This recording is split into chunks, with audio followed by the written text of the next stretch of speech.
Hey, welcome back to the channel, guys. Glad to have you here. Like always, today's video is going to be a little bit different than the usual videos that I make.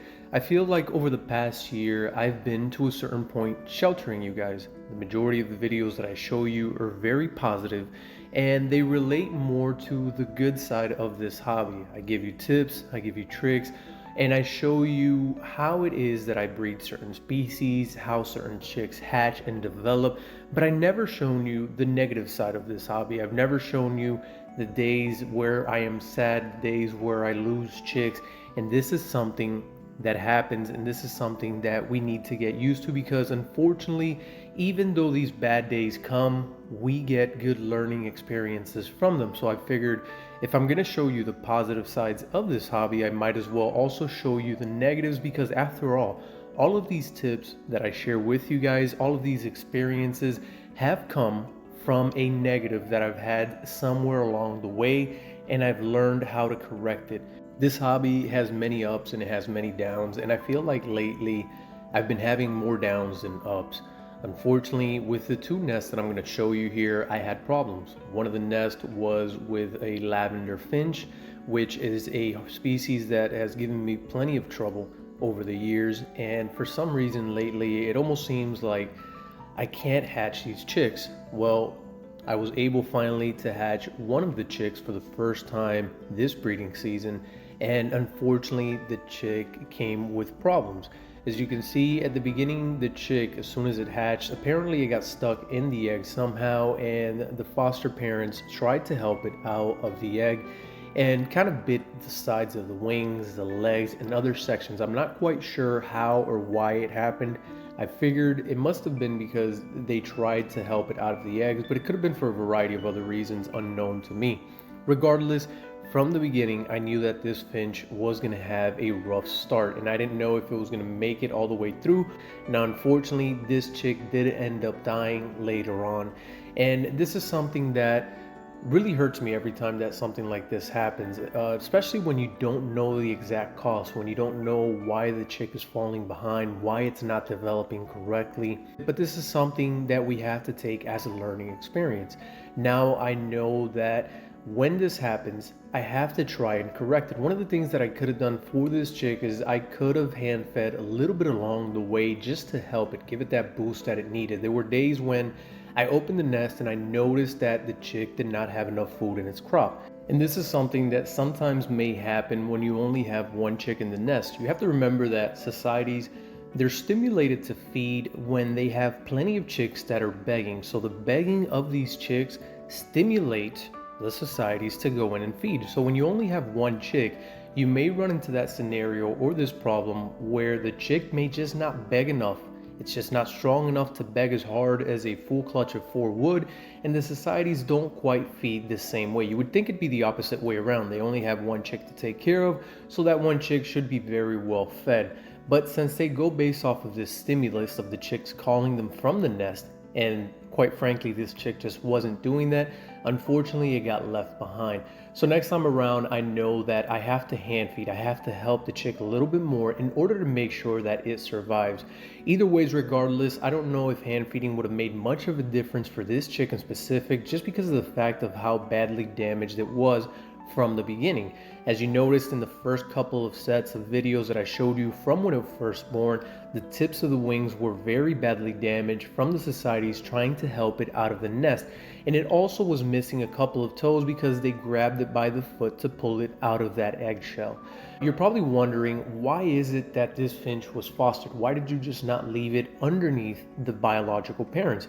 Well, one of the main reasons was because unfortunately the lavender finch pair that produced this egg has in the past tossed chicks. And as I've been trying to avoid this problem, what I ended up doing was that as soon as they laid their next clutch of eggs, I grabbed them and placed them underneath the societies, hoping to have a better outcome. Now, unfortunately, that wasn't the case, and this is something that may happen at times. You have to understand that society finches are great at fostering. They're worth their weight in gold, but it doesn't necessarily mean that everything that you throw under them will come with success. You still encounter a lot of problems, and there are a lot of hurdles that you have to go over to make sure that the chicks hatch and that they are fledged by the societies. So after all, this was just a good learning experience, and it sucks to have lost that chick, but I am better prepared for the next clutch. The second nest that gave me some problems was with a clutch of firefinches. Now, unfortunately, I found these firefinches abandoned in the outdoor aviary. The nest had fallen from the original location where the male had built it, and unfortunately, I didn't know exactly where that was. So when I discovered the nest on the floor, I tried to figure out where to put it in the bushes, but it was just going to become a problem. I didn't know if by placing it somewhere in there, if the parents were going to actually go back in and start feeding the chicks, or if they were just going to completely abandon them and have them die. So I decided probably the best thing to do would be to foster them underneath societies. This is a species that I haven't really had to foster because there are amazing parents. Firefinches, I've kept them for a very long time, ever since I started this hobby, and it was actually one of the very first finches that I was able to successfully breed back in 2009. And they've always been great at taking care of their own chicks. But I had to make a quick decision, and fostering seemed like the right thing to do. Now, I placed them underneath the care of the society finches, and right off the bat, the society finches were great at feeding these chicks, and they started to develop very well along the way. They looked like the natural development of the chicks while they're under the care of their biological parents. But unfortunately, as they got older in the nest, I started to notice and started to see some problems.